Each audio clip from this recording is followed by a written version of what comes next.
I'm Jaden Jefferson, currently joined by Statehouse News Bureau Chief Karen Kasler. Both chambers of the Ohio legislature, they have approved the state's budget and they've now sent it to Governor Mike DeWine's desk. But let's just start with taxes because there are some changes in terms of income tax. We're going with a flat tax now. So kind of speak to what lawmakers say drove that change.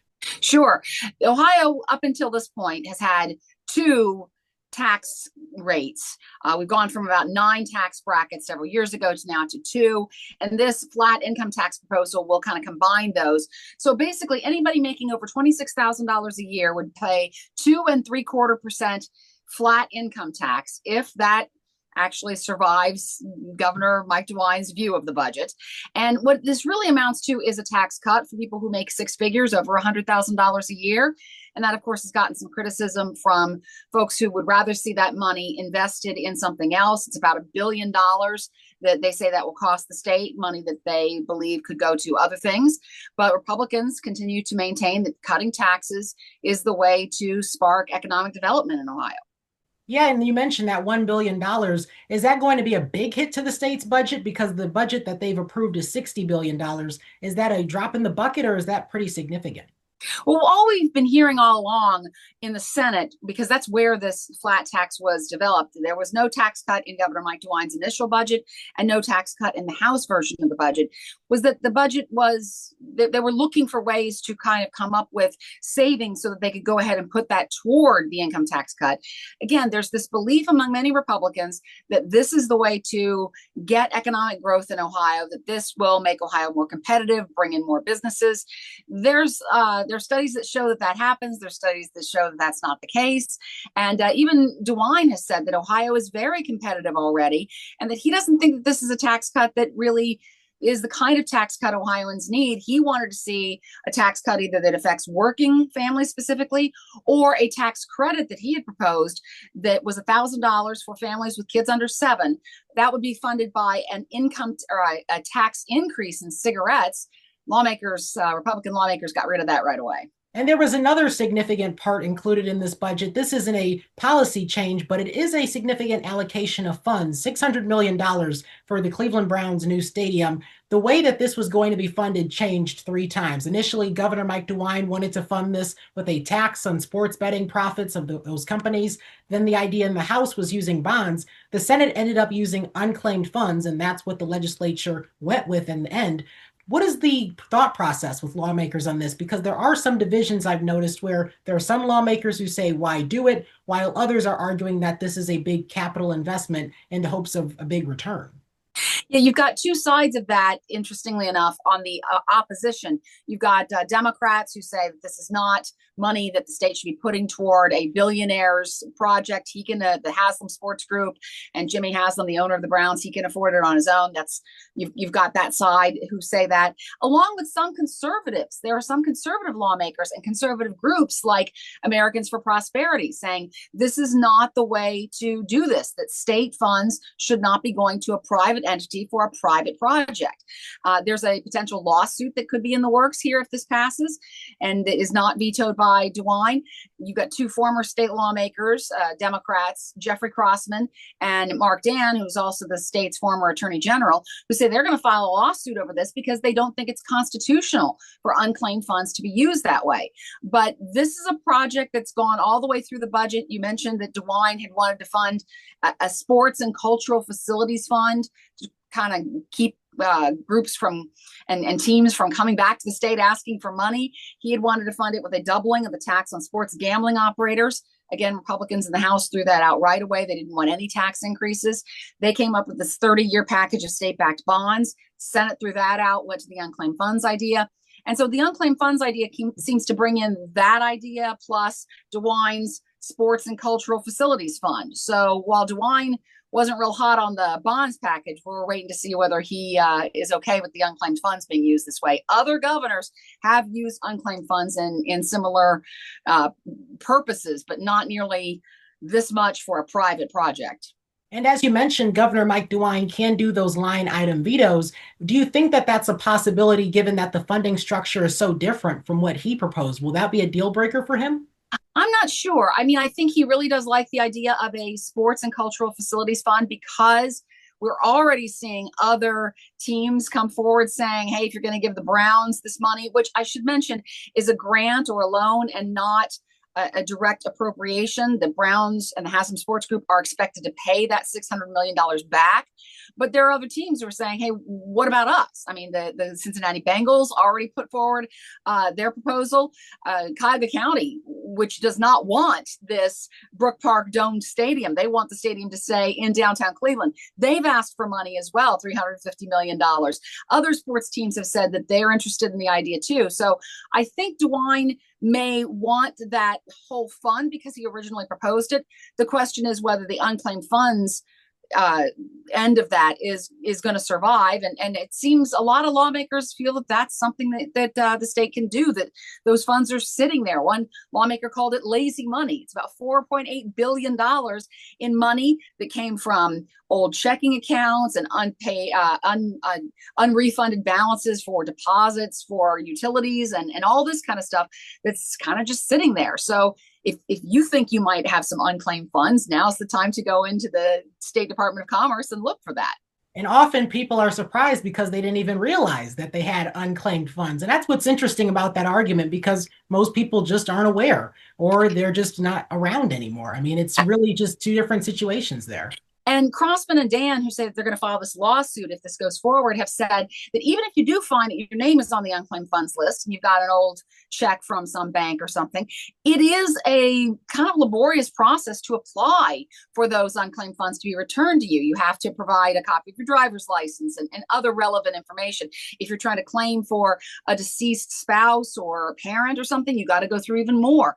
So they say that that's not fair to try to have this happen in a quick time frame, and again, that this is not the state's money to go ahead and give to another entity.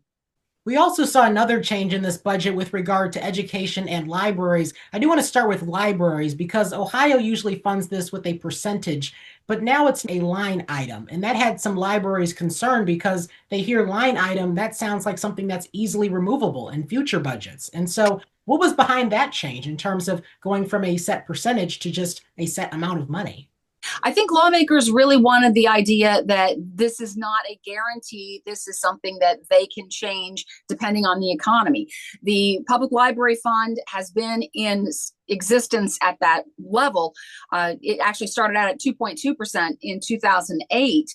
It's kind of gone steadily down. DeWine had increased it. Right now it's at 1.7%. He wanted it at 1.75%, but then lawmakers said, no, we want to do this as direct appropriation rather than this guaranteed funding formula.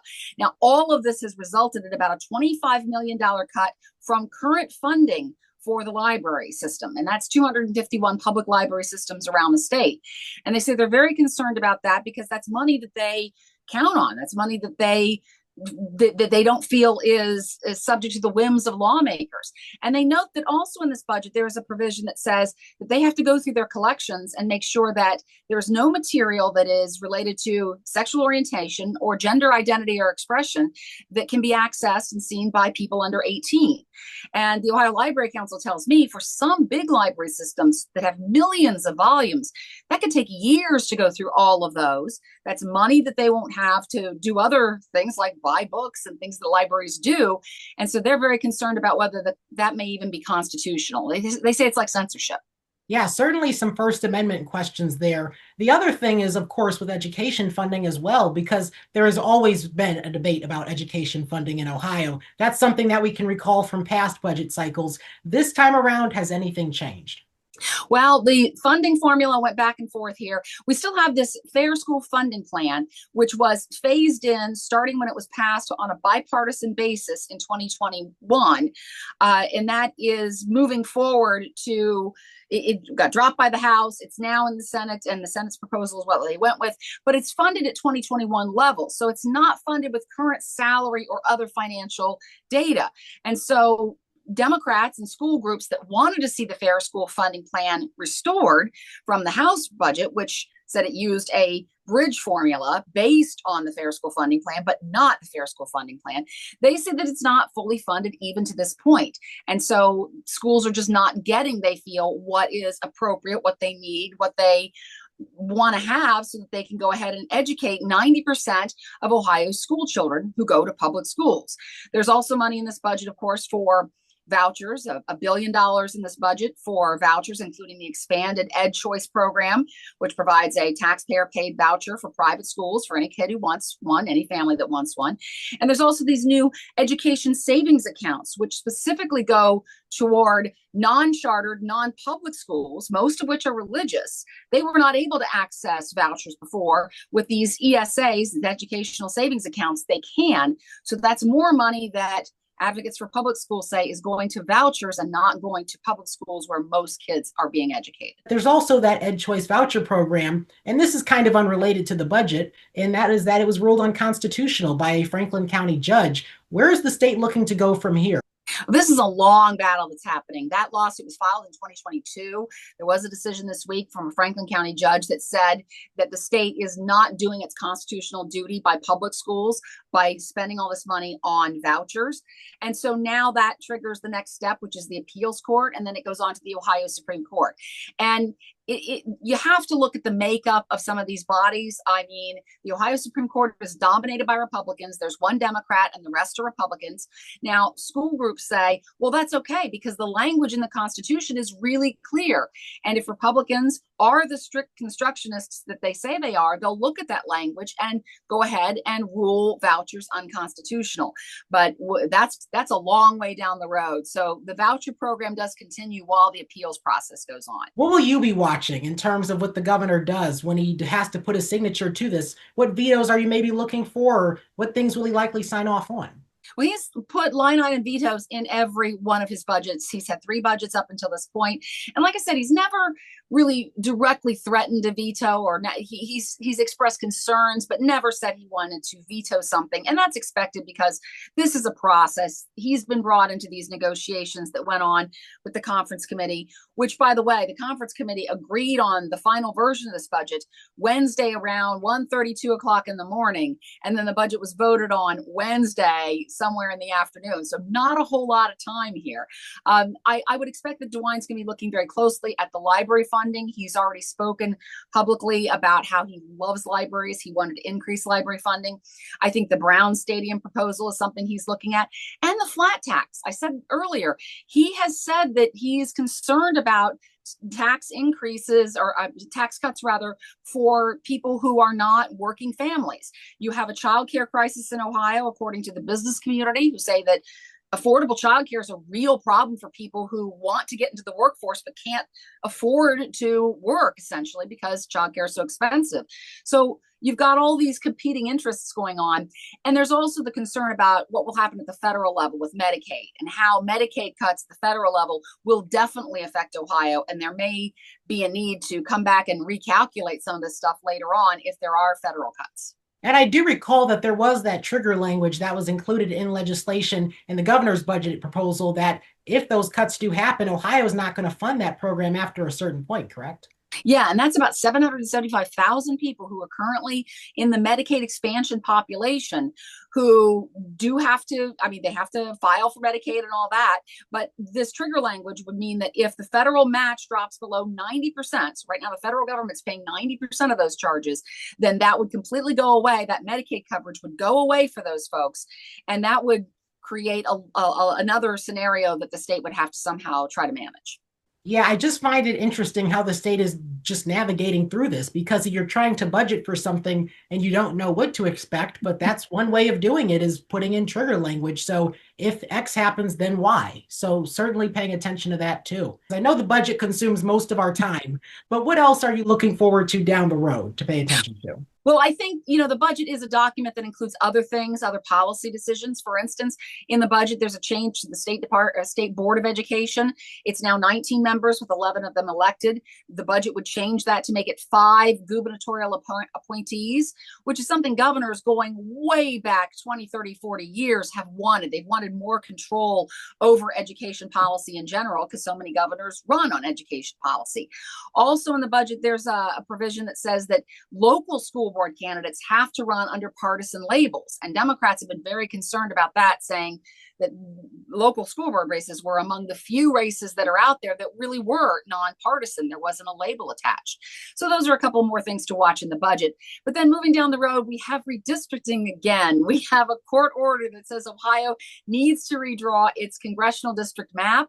And Republican Senator Bernie Moreno says the congressional delegation should be 12 Republicans and 3 Democrats. Of course, Democrats think that's not fair and that isn't representative of Ohio. So we'll be watching for that as well. And a bill on marijuana. We're still waiting for that one to come forward and kind of set some different rules for marijuana, which of course voters approved and lawmakers have pushed back against for a while, but have not done anything about that. The party never stops. Absolutely. It keeps me working. Yeah, that's true. It gives us something to talk about. There's always going to be something to talk about. Well, Statehouse News Bureau Chief Karen Kasler, thanks for joining me. Hey, great to talk to you as always, Jaden.